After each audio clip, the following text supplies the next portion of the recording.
अगर आप भी धर्मेंद्र निर्मल या अनिल यादव का बंशीधर चौधरी का गाना सुनना चाहते तो चैनल को सब्सक्राइब करें, कमेंट करें, क्योंकि नए नए गाने आपके पास जल्द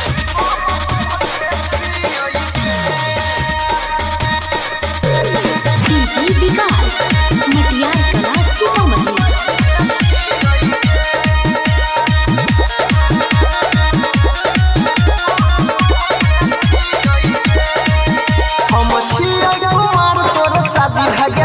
तोरा सैया के संगे आजादी भ गेलो ये जान सुना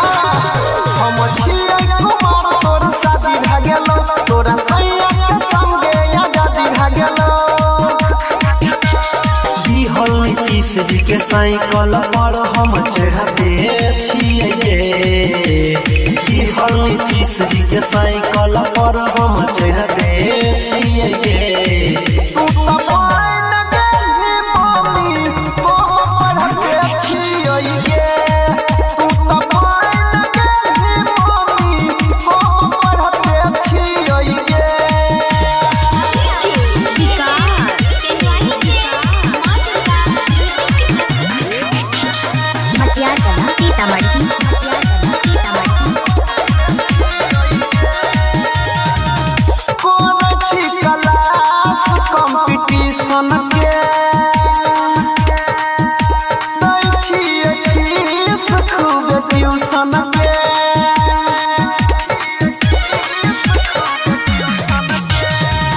ससुरा में घूमै छही तू सारी चढ़ा के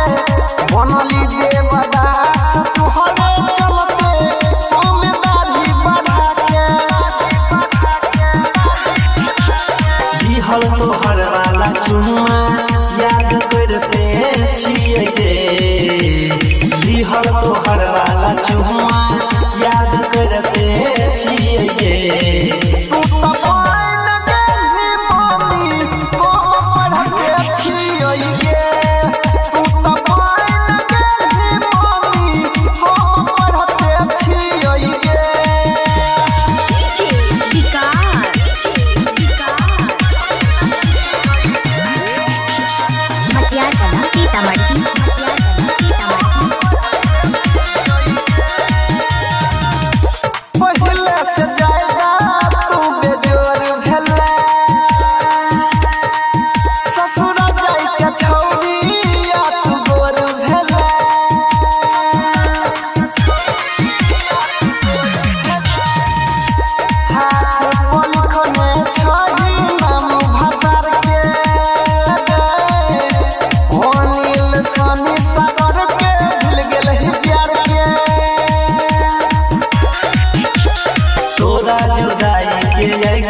हम जरते